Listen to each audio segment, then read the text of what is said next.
Olá, tudo bem? Vamos começar hoje mais uma aula de História voltada ao segundo ano do ensino médio, Colégio Alfenísia Freire. Na aula anterior, nós vimos o processo de independência da América Portuguesa, mais precisamente o processo de independência do Brasil, e hoje continuaremos estudando a evolução desse ato.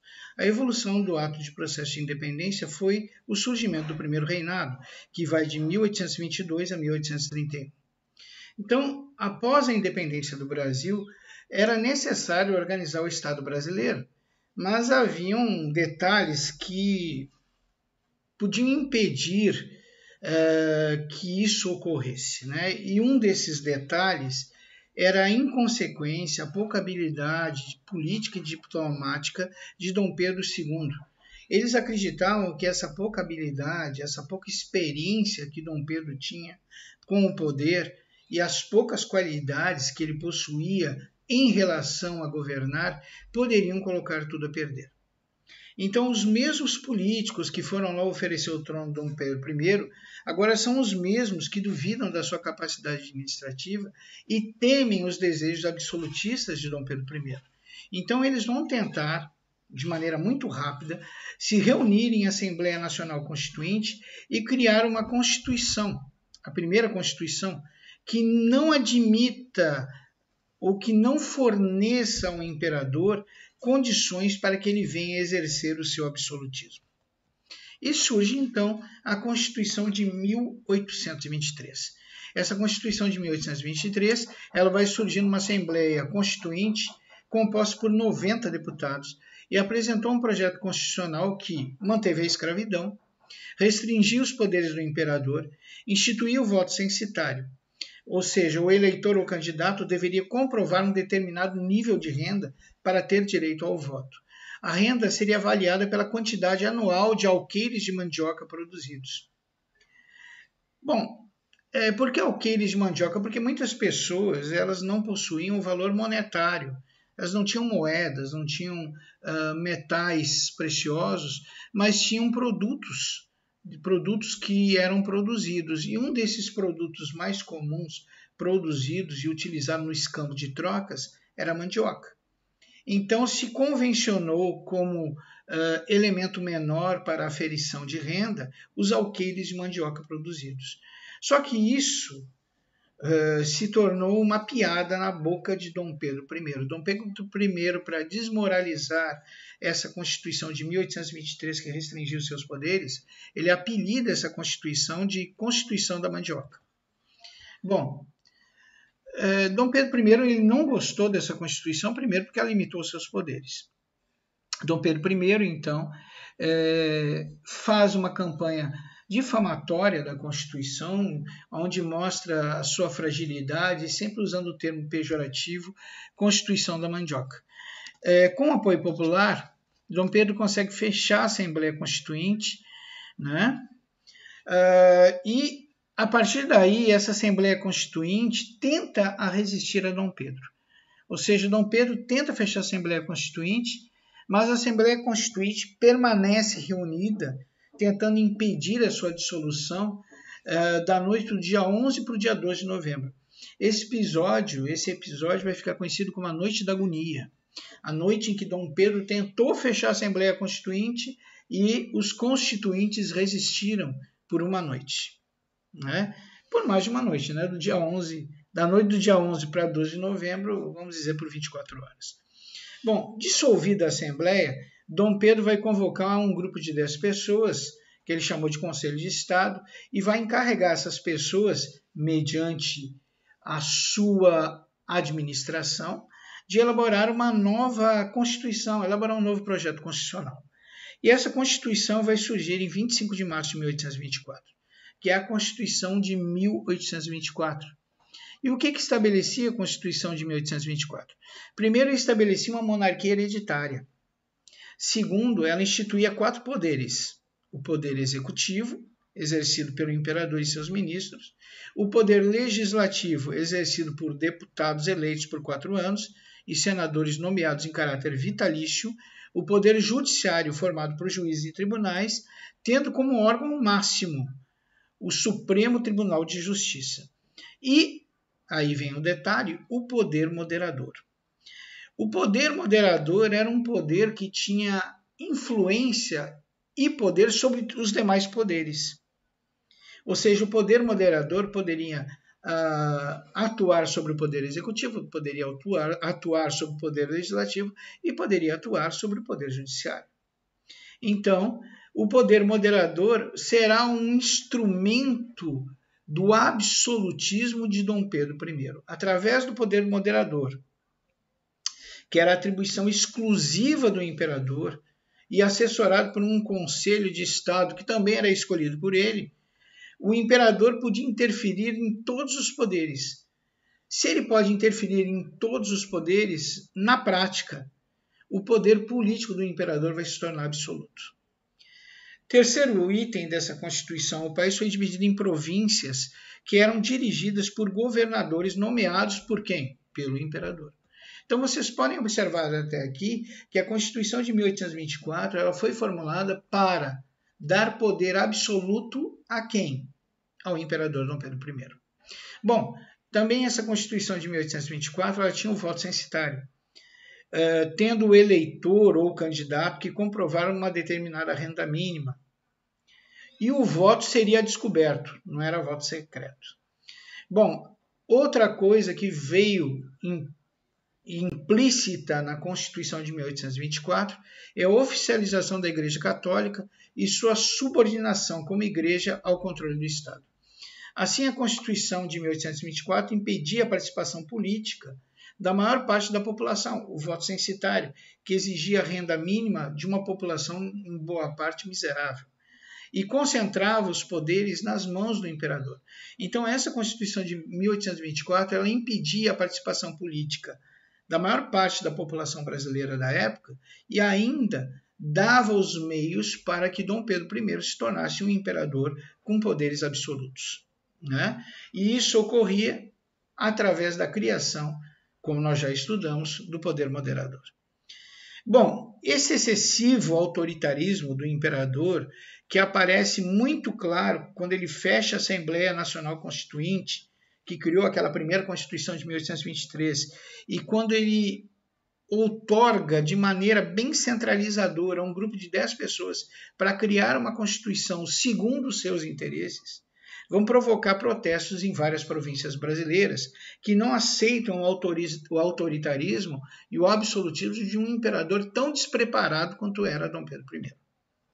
Então, ocorrerão protestos em várias províncias, especialmente na província de Pernambuco, onde vão ocorrer os palcos das primeiras manifestações contra o primeiro reinado.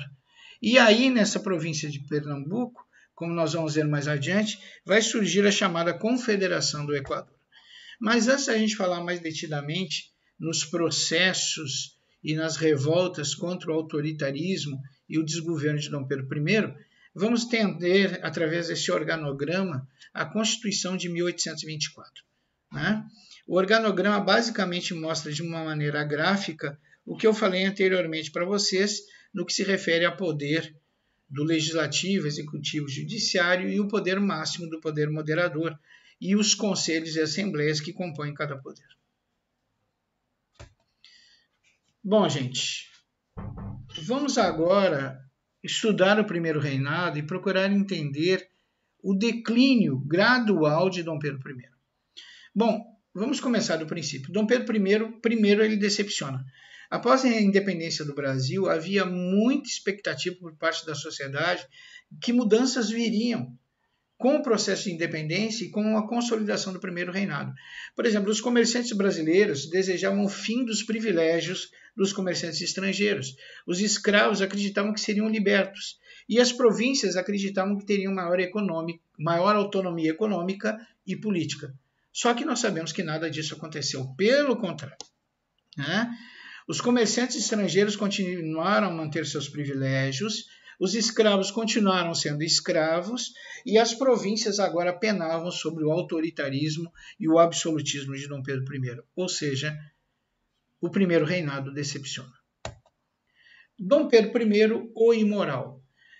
apesar de ser um imperador cristão, casado, né, Dom Pedro I nunca deixou de manter uma rotina de festas, bebedeiras, lutas no Cais do Porto, que era chamado de Pancration, né, e cometia adultério, era frequentador assíduo de prostíbulos, ou seja, uma conduta que jamais seria admitida para um cidadão de bem, quanto mais para um imperador.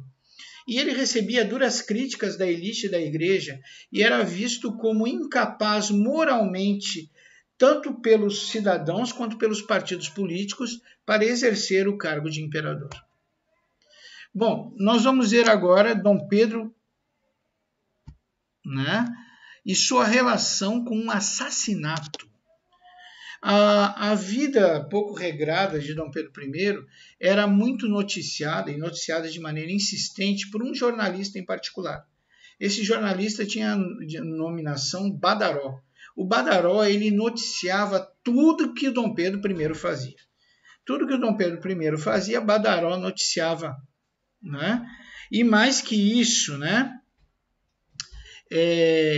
Badaró mostrava o quão pouca habilidade moral e condições morais tinha Dom Pedro I para ser imperador do Brasil. Pois bem, misteriosamente, Badaró vai ser assassinado. E quando Badaró aparece morto, vítima de um assassinato, é natural que Dom Pedro I leve a culpa pelo fato. Afinal, ele era o maior interessado em calar Badaró. Claro que nunca apareceram as provas concretas que ligassem Dom Pedro I a esse assassinato. No entanto, isso não impediu que a população da época condenasse Dom Pedro I e o julgasse assassino de Badaró. Bom, Dom Pedro I, o assassino. Em uma de suas idas a Santos, após a morte do jornalista Badaró, Dom Pedro I encontra todos os muros da cidade pichados com os dizeres assassino. Tal fato vai entristecer por demais Dom Pedro I, que pela primeira vez começa a desconfiar que não era tão popular quanto pensava. Agora nós vamos ver Dom Pedro I provocando a revolta popular.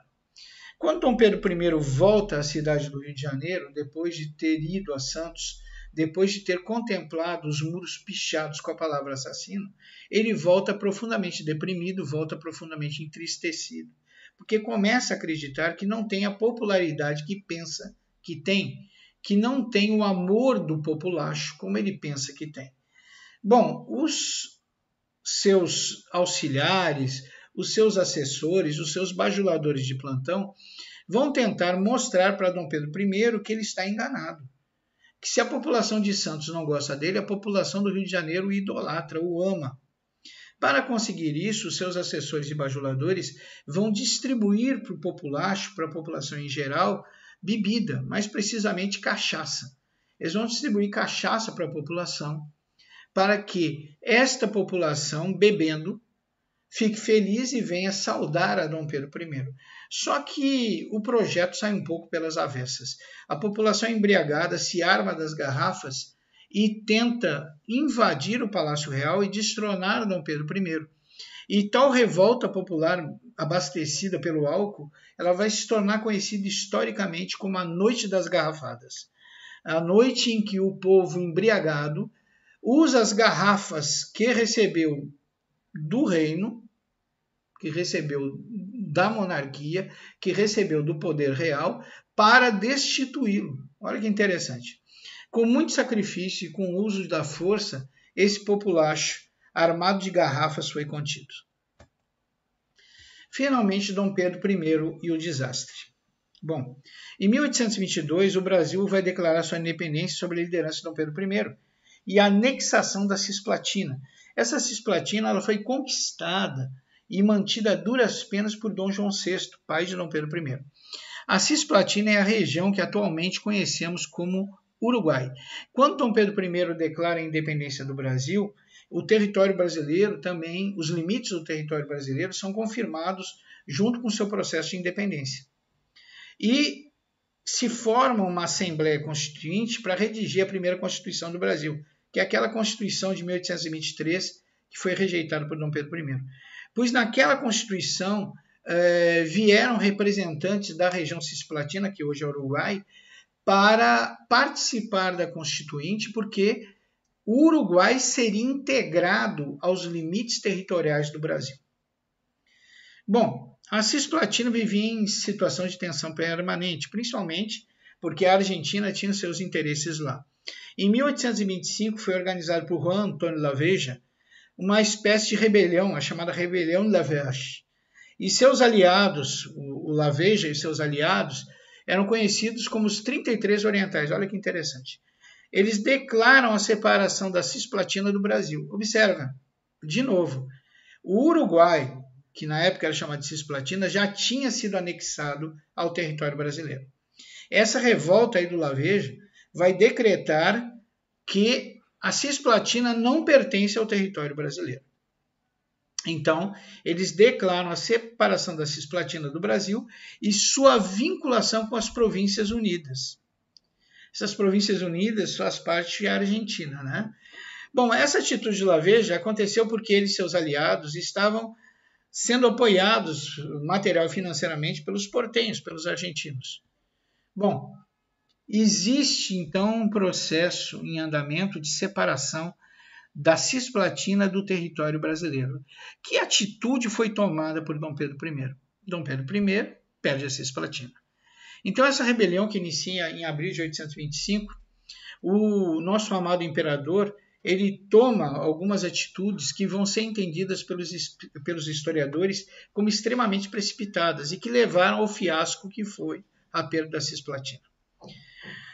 Bom, o historiador Chico Castro ele sugere dois erros capitais cometidos por nosso amado Dom Pedro I, entre o início da rebelião e a declaração formal da guerra. Primeiro, o decreto de dezembro de 1825 que impedia a circulação de navios nos portos da região platina. Esse anúncio de Dom Pedro I, oferecendo recompensas pela cabeça de Laveja, também foi outro ato não muito bem visto pela população local daquela região, né? Bom, a outra coisa também que prejudicou muito a manutenção da Cisplatina foram as ações de Pedro I, que serviram, por exemplo, para trazer mais revolta para aquela região. Ele enviou para lá um representante chamado Lecor, e esse representante chamado Lecor, ele era extremamente autoritário e se tornou, com o tempo, extremamente antipático às populações daquela região. E essas populações, vendo com antipatia o representante do governo brasileiro, elas vão acabar se aproximando dos rebeldes da Cisplatina, né? Para piorar toda essa situação de terror, a economia do Brasil, que já não era grande coisa, está em frangalhos. E o Império mal tem condições de pagar o funcionalismo público, mal tem condições de manter as forças militares. Mesmo assim, Dom Pedro I mantém a declaração de guerra contra as Províncias Unidas na data que ele mesmo estipulou. E durante o conflito, algumas batalhas foram travadas, sendo a maioria delas conflitos de pequena escala, conflitos pequenos. No entanto, a famosa Batalha de Tuzangó foi duríssima para as tropas brasileiras. Nessa batalha morreram 1.200 brasileiros. Logo após essa batalha, o Brasil vai concordar em iniciar negociações para tratar a cessão definitiva da Cisplatina para os uruguaios. O resultado dessa negociação vai ser a assinatura da Convenção Preliminar de Paz, que ocorreu em 27 de agosto de 1828. Nesse momento, o Brasil assinou o fim de suas pretensões territoriais sobre a Cisplatina e aceita a derrota militar.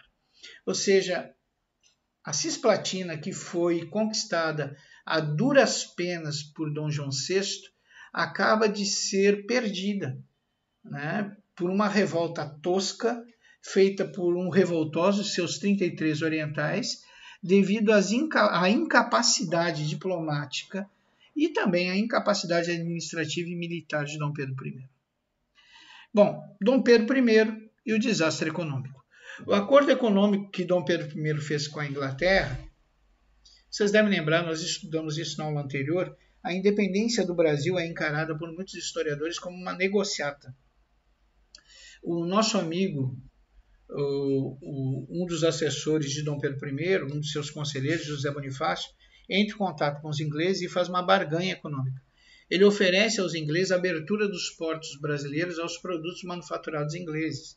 Ou seja, os produtos ingleses vão ser vendidos em todo o Brasil sem incidência de tributação.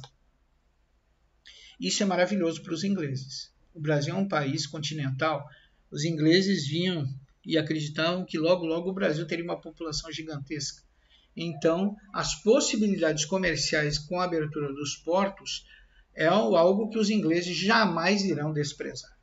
Então, em troca, o José Bonifácio pede que os ingleses atuem junto a Portugal e façam Portugal reconhecer a independência do Brasil. Os portugueses, pressionados pelos ingleses, vão reconhecer a independência do Brasil, mas eles vão pôr uma condição, que o Brasil assuma toda a dívida que Portugal tem com a Inglaterra. Então, observa o desastre econômico. O Brasil assume uma dívida monstruosa de Portugal em relação à Inglaterra, dívida esta que Portugal contraiu quando da invasão das tropas francesas ao território português. Quando as tropas napoleônicas invadiram Portugal, a Inglaterra auxiliou os portugueses no seu processo de libertação. Pois bem, as dívidas que Portugal contraiu com a Inglaterra por esse ato eram gigantescas e impagáveis. Agora essas dívidas foram todas transferidas para o Brasil. A economia do Brasil se torna mais fragilizada. Além disso, a abertura dos portos fazia com que a balança comercial brasileira sempre entrasse em colapso. O Brasil mais importava que exportava, né? Então, o Brasil mais importava que exportava. Isso fazia com que os poucos recursos que o Brasil possuísse, as riquezas que o Brasil possuísse, acabassem sendo levadas para fora do país, principalmente para a Inglaterra, né? Bom, a abertura dos portos também, ela acaba com qualquer pretensão que o Brasil tenha no futuro de entrar numa revolução industrial. Como os brasileiros iniciariam um processo de revolução industrial competindo com os produtos manufaturados ingleses que eram vendidos aqui sem incidência de tributos. Então, a economia brasileira, com o ato de assumir as dívidas de Portugal com os ingleses, o ato da abertura dos portos, ele acaba com a economia e com a independência econômica do Brasil. Esse processo vai gerar uma inflação que sobe mês a mês a números astronômicos, trazendo o empobrecimento e o desemprego à população. Bom, nós tivemos também Dom Pedro Tirano. Nós vamos falar agora sobre aquilo que nós falamos lá no começo, a Confederação do Equador. O Nordeste brasileiro, no início do século XIX, encontrava uma grave crise econômica, assim como todo o Brasil. Mas só que o Nordeste brasileiro, mais precisamente a região de Pernambuco, por ter uma forte região portuária e muito contato com navios que vinham da Europa, ela acabou assimilando ideais revolucionários e filosofias revolucionárias, entre elas o iluminismo. E todos esses fatores, né, o desejo de maior autonomia política e econômica, coisa que Dom Pedro I e seu absolutismo jamais deram a Pernambuco, somados aos ideais revolucionários e às filosofias libertárias, fizeram com que os nossos amigos pernambucanos iniciassem um movimento republicano de caráter separatista e popular.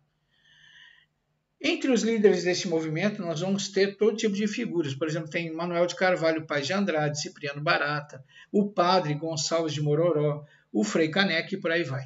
O movimento vai receber o apoio de outras províncias nordestinas, né?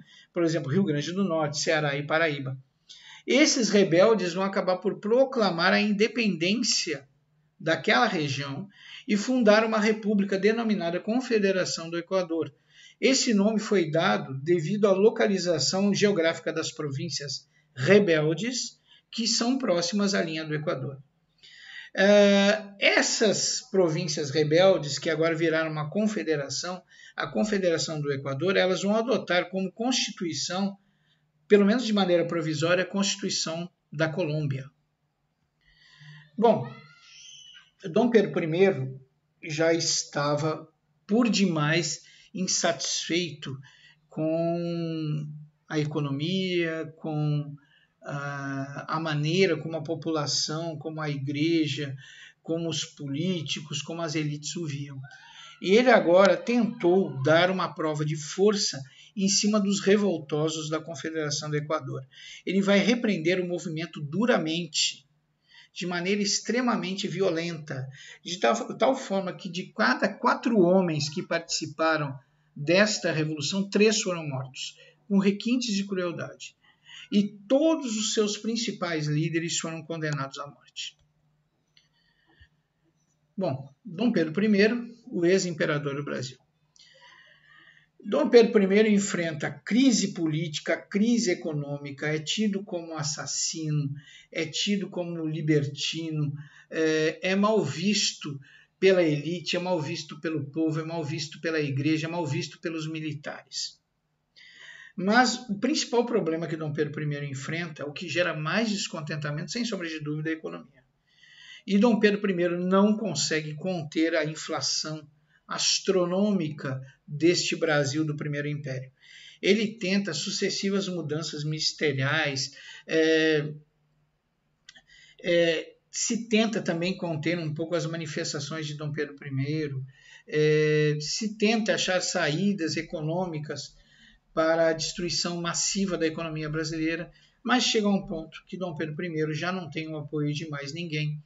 E logo, se nada for feito, ele vai enfrentar revoltas, será destituído do trono e pode até mesmo ser expulso ou morto.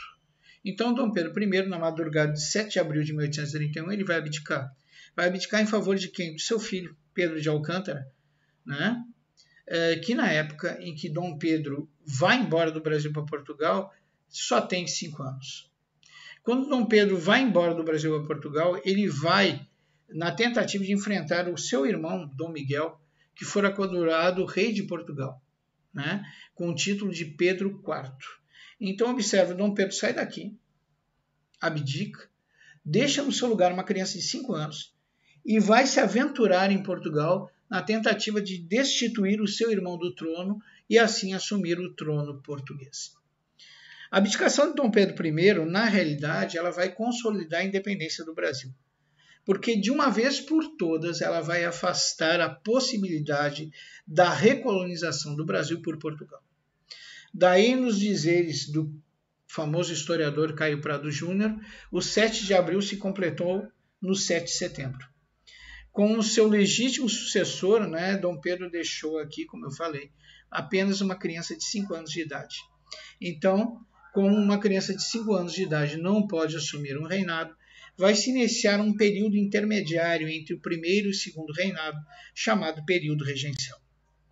Aqui nós temos uma gravura de Dom Pedro I, onde Dom Pedro I, de espada em punho, se despede do povo brasileiro. Período regencial. O período regencial é um dos mais conturbados da história brasileira.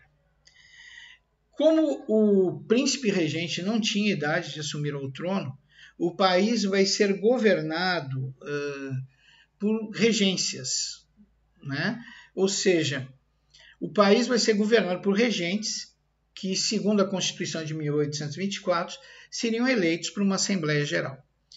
Durante as regências irão ocorrer 3 correntes políticas: os moderados, ou chimangos, que representavam a aristocracia rural, os restauradores ou caramurus, composto por comerciantes portugueses e pela burocracia estatal, e os exaltados ou farroupilhas, que representavam as camadas da classe média urbana. Os moderados defendiam sempre uma monarquia moderada, os restauradores pregavam a volta de Dom Pedro I e os exaltados exigiam uma maior autonomia das províncias. Os mais radicais entre os exaltados pediam o fim da monarquia e a proclamação da República. A organização das regências. A primeira regência, a regência trina provisória, vai ocorrer de abril a junho de 1831. Ela vai ser composta por Nicolau Pereira de Campos, Vergueiro, José Joaquim Carneiro de Campos e Francisco de Lima e Silva. O principal ato desses regentes foi a promulgação da lei regencial, que suspendia temporariamente o exercício do poder moderador. Então, a primeira coisa que os regentes fizeram foi acabar com o símbolo do absolutismo de Dom Pedro I, que era o poder moderador.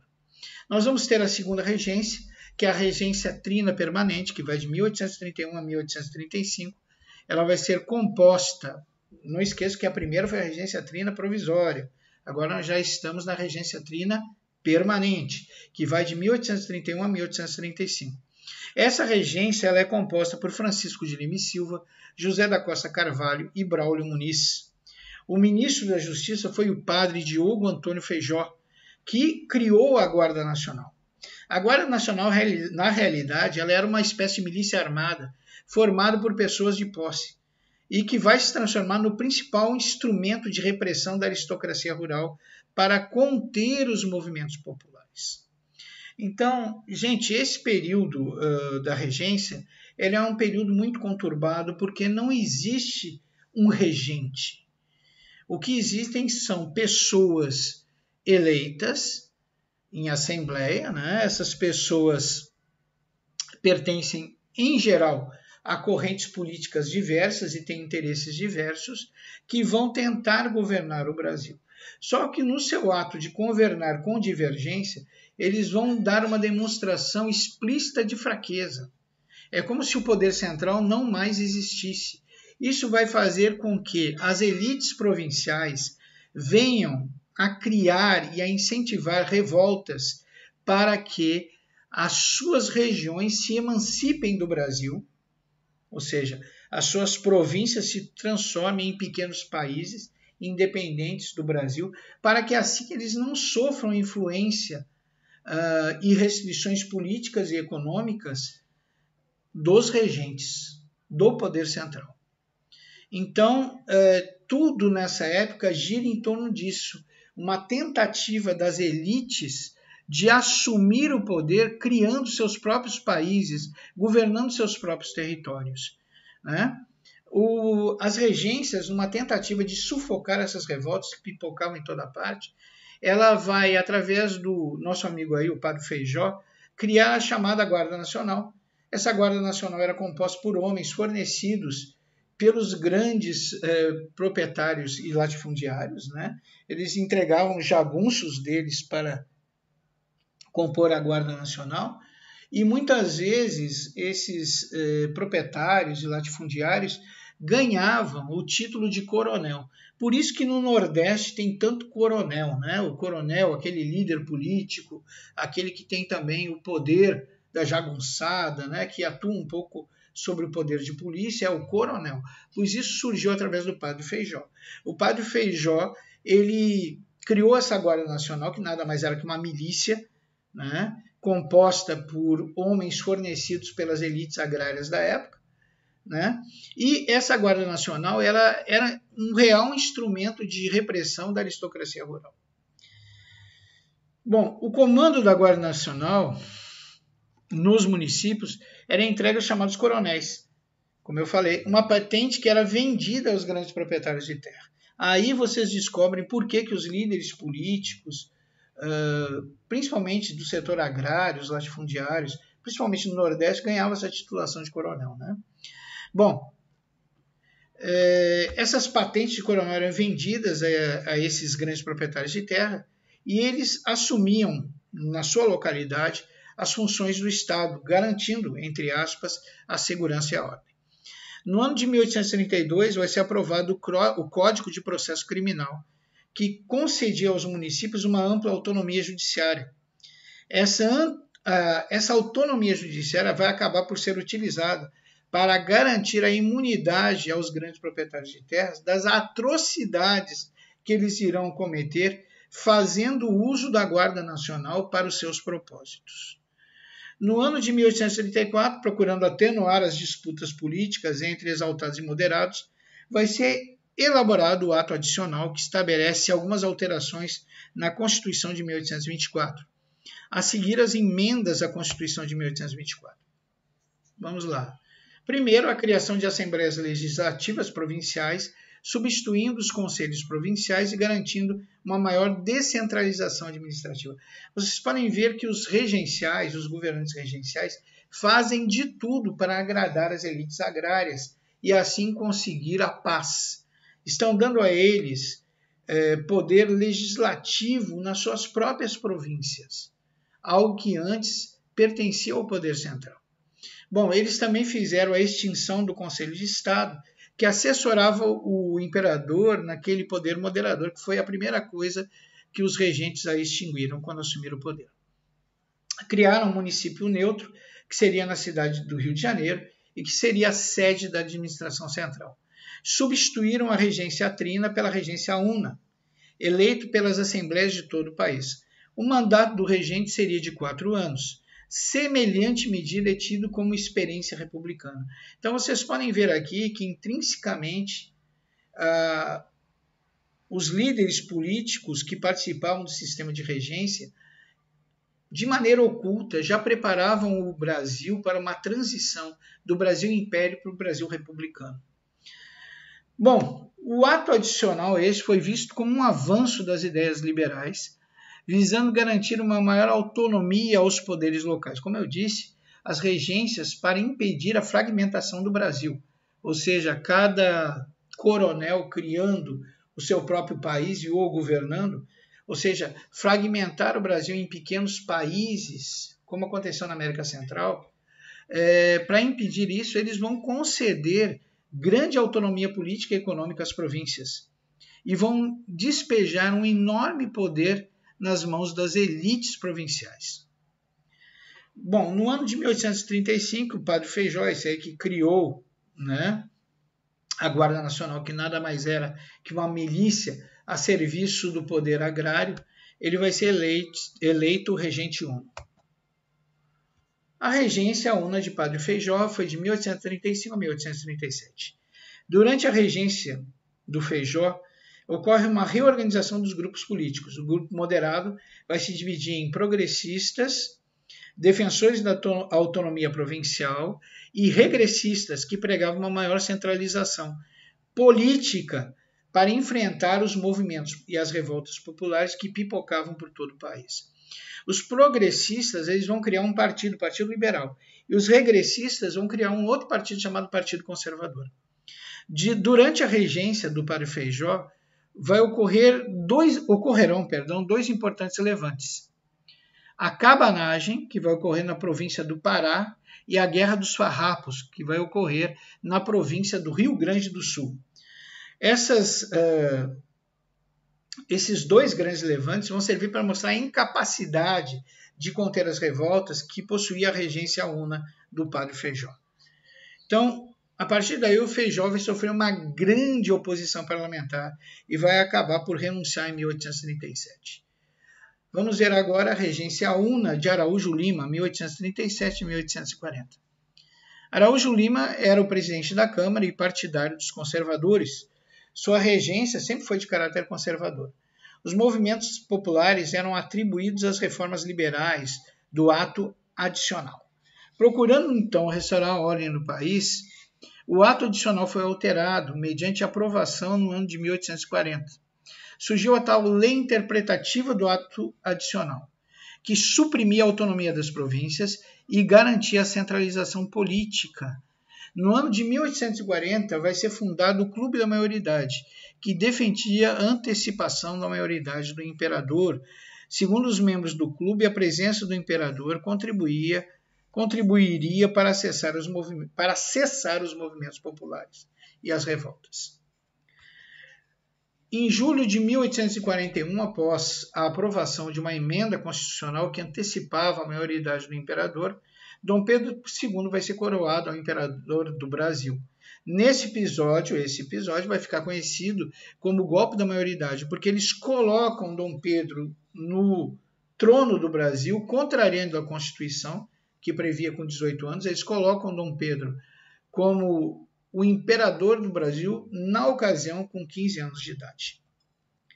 Pessoal, antes de estudar as rebeliões regenciais, nós vamos estudar as mais importantes, eu gostaria de só chamar a atenção de vocês para uma coisa.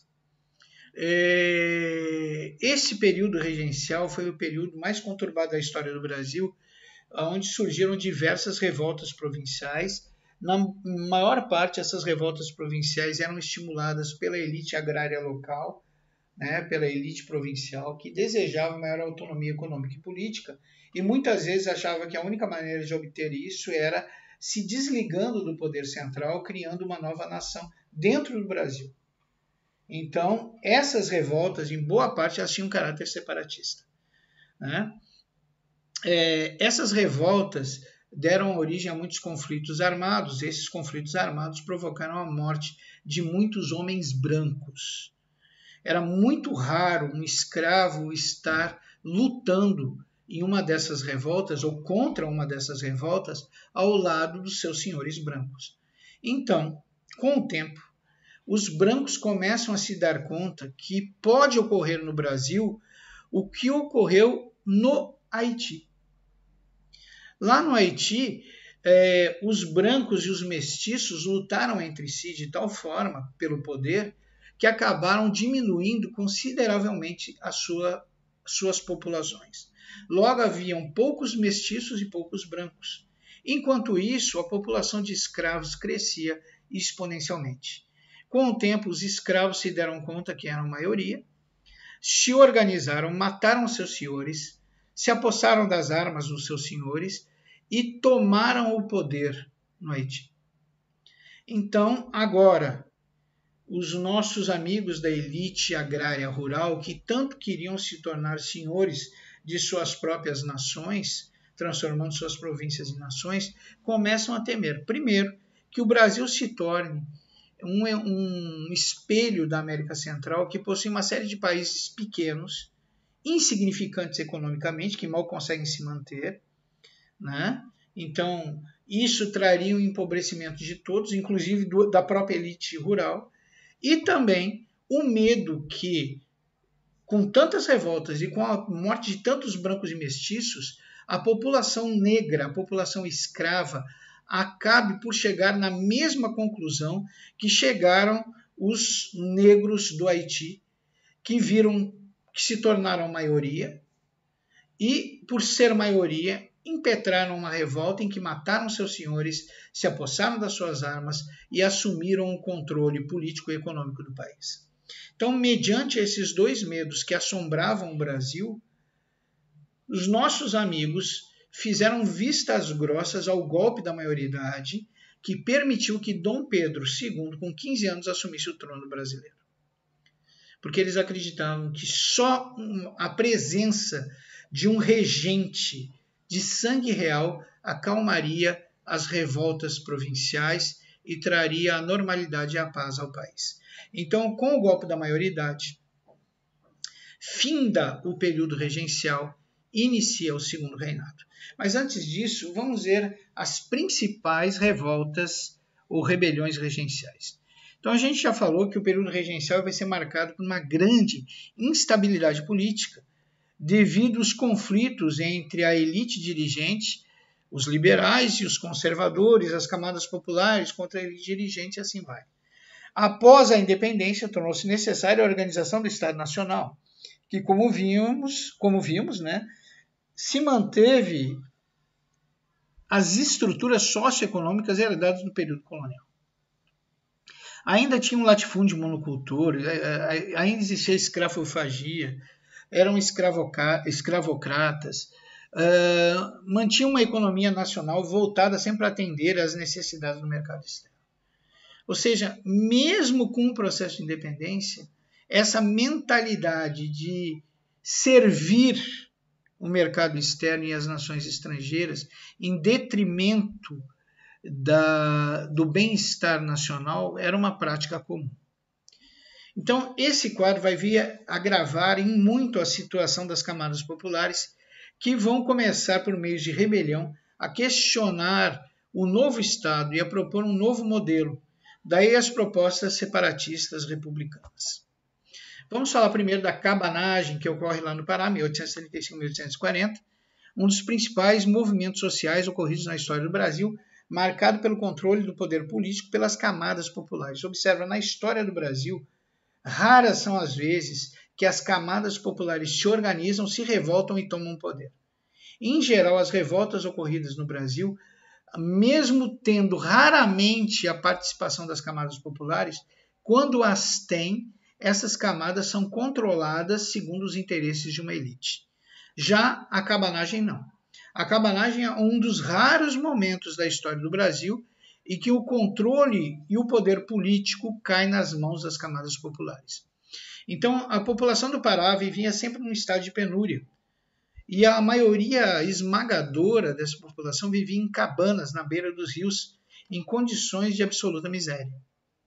O início do levante da cabanagem está ligado às divergências no interior da elite dirigente em torno da nomeação do presidente da província. A revolta vai contar com o apoio da população pobre e insatisfeita com as péssimas condições de vida e contra os privilégios das oligarquias locais. Em 6 de janeiro de 1835, os cabanos vão dominar a capital da província e vão ocupar o poder. Vão estabelecer um governo autônomo e de caráter republicano.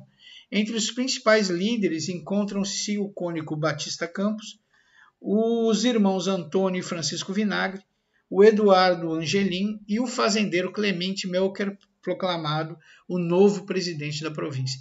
Veja, apesar de ser um movimento de caráter popular, quando chega ao sucesso, ou seja, como toma o poder, essas camadas populares vão entregar a primeira presidência a um fazendeiro. Né?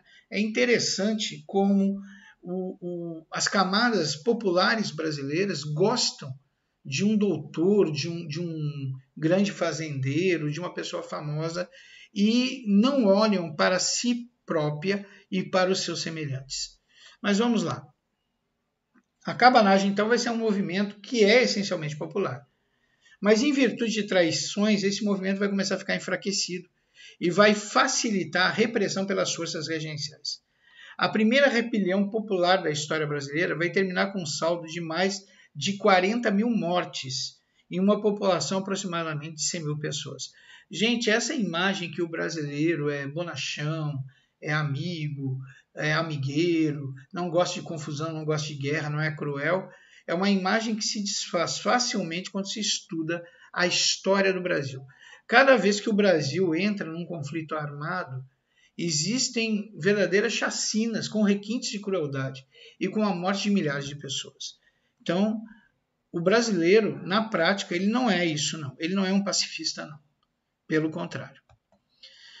Bom, outra importante revolta desse período foi a Guerra dos Farrapos, que vai ocorrer lá no Rio Grande do Sul, de 1835 a 1845. Ela foi a mais longa das revoltas, ela durou 10 anos. A Revolução Farroupilha é a mais longa que já ocorreu na história de todo o Brasil. Esse movimento possui suas raízes na base econômica da região. A economia dos gaúchos se desenvolve para atender às necessidades do mercado interno. A pecuária e a comercialização do charque é a principal fonte de recursos da população do Rio Grande do Sul. Os fazendeiros de gado, denominados estancieiros, vão acabar se revoltando com a elevação dos impostos sobre o charque, impedindo dessa forma que o charque dos nossos amigos do Sul possa competir com o charque argentino, que era privilegiado com tarifas alfandegárias bem menores das que as tarifas cobradas pelo charque produzido dentro do país. Então, observa que os líderes regenciais privilegiavam mais o charque estrangeiro que o charque nacional. Os estancieiros, então, reivindicam a maior autonomia da província. Os farroupilhas, que pertenciam ao Partido Exaltado, em sua maioria republicanos, e liderados por Bento Gonçalves, vão acabar de se revoltar por vez e, através de uma revolta armada, vão ocupar Porto Alegre no ano de 1835. Em 1836, um ano após, eles vão proclamar a República do Piratini, totalmente independente do resto do Brasil. Em 1839, com o auxílio de Giuseppe Garibaldi, o famoso rebelde italiano, e Davi Canabarro, eles vão proclamar a República Juliana, na região hoje conhecida como a região de Santa Catarina. Bom, com o golpe da maioridade que ocorreu em 1840, Dom Pedro II vai tentar pacificar a região e, para isso, ele vai prometer anistia a todos os revoltosos. Essa medida não surgiu muito efeito, não. Em 1842, uma nova tentativa é feita. Eles vão enviar à região Luiz Alves de Lima e Silva, o Barão de Caxias, para dominar a região. Né? E, em 1845, vai ser assinado um acordo de paz, que vai se chamar Paz de Ponche Verde, entre Caxias e Canabarro, que, entre outras coisas, estabelecia anistia geral aos rebeldes, libertação dos escravos que lutaram na guerra e taxação de 25% sobre o charque platino, o charque estrangeiro que competia no mercado com o charque dos gaúchos. Bom, esse termo farrapos ele faz alusão à falta de uniforme que tinham os participantes da rebelião, que não havia um uniforme único para os revoltosos, eles se vestiam com as roupas que tinham, muitas delas esfarrapadas, devido aos longos anos de guerra e os longos anos de falta de abastecimento, alimento, tecido e assim por diante.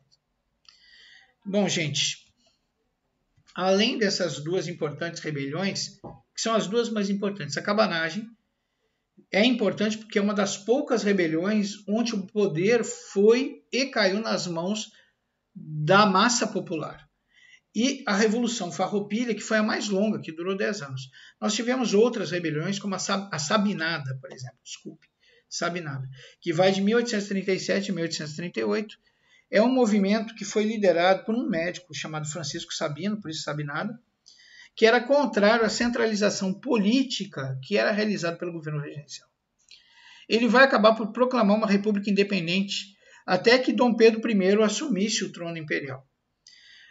Então, observe que o coitado do médico, na realidade, ele não queria se separar do Brasil, ele queria se separar do Brasil enquanto houvesse o controle do governo regencial. Quando Dom Pedro II assumisse o Brasil, tudo voltava ao normal. Só que o poder central não entendeu isso, E ele vai reprimir, como fazia sempre, com extrema violência, essa revolta, prendendo, matando, atuando de maneira bárbara sobre os revoltosos e sobre a população em geral.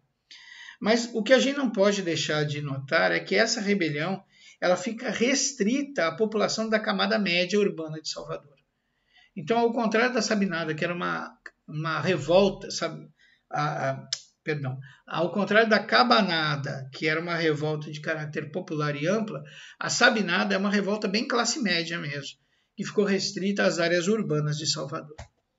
Nós temos a Balaiada, que aconteceu no Maranhão de 1830 a 1841.